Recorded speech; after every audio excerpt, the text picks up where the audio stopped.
এ মাটি আমার মা।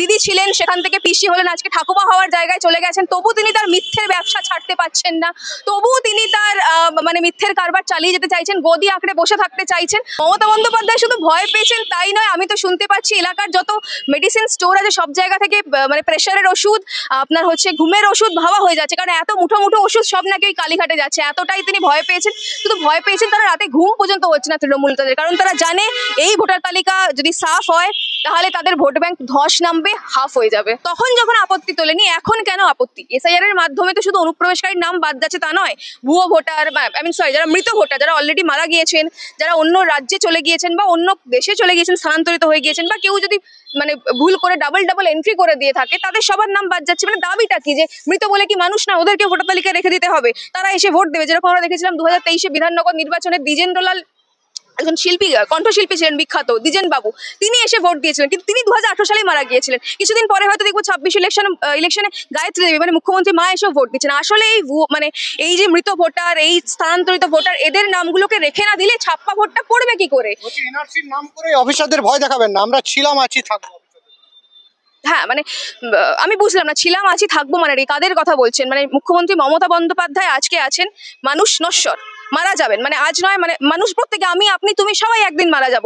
কালের নিয়মে তৃণমূল আর ক্ষমতায় থাকবে না, এটা সম্ভব নয়, একটা দল সারা জীবন ধরে ক্ষমতায় থাকবে না। কিন্তু যে অন্যায়টা তিনি করে যাচ্ছেন আজকে বাংলার সঙ্গে, রোহিঙ্গা বা এই অনুপ্রবেশকারী, এর ফল কিন্তু সুদূর প্রসারী, বাংলার মানুষকে এর ফল দীর্ঘদিন ভুগতে হবে। কাজেই আমি মানে সরকারি কর্মী যারা, তাদেরকে বলবো, আপনারা তো ঘুষ দিয়ে চাকরি পাননি, আপনারা তো আগে চাকরি পেয়েছেন। যারা ঘুষ দিয়ে চাকরি পেয়েছে তারা রাস্তায় বসে আছে, তাদের মধ্যে যোগ্য অযোগ্যর ফারাকের ব্যাপার আছে। কিন্তু আপনারা যারা নিজের মেধা, নিজের শ্রমের মাধ্যমে চাকরিটা পেয়েছেন, তারা আর যাই করুন, এই সরকারের তাবেদারি করে জেলের ভাত খাবেন না।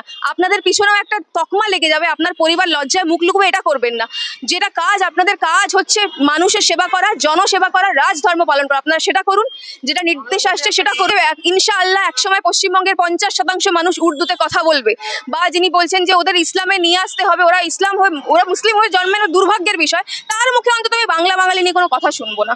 মানে যারা বাংলা ভাষায় কথা বলে তারা সবাই বাঙালি নয়। যেরকম ইংরেজি ভাষায় তো আমেরিকানরাও কথা বলে, অস্ট্রেলিয়ার লোকজনও কথা বলে, বা ইউরোপের বহু দেশের লোকজন কথা বলে, তার মানে কি তারা ইংরেজ জাতিতে? তেমনি ইংরেজি বললেই যেমন সবাই ইংরেজ হয়ে যায় না, তেমনি বাংলা বললেই সবাই বাঙালি হয়ে যায় না। বাংলাদেশিদের সঙ্গে বাঙালিদের গুলিয়ে দেওয়ার চেষ্টা করলে চলবে না। এই মানে ন্যারেটিভ, এই মিথ্যে প্রচার বাংলার মানুষ তো আর খাচ্ছে না। খুব ভালো করে মুখ্যমন্ত্রী মমতা বন্দ্যোপাধ্যায় বুঝতে পারছেন, সেই জন্য এসব পদযাত্রা করে কোনো লাভ হবে না, তিনি খুব ভালো করে বুঝতে পারছেন।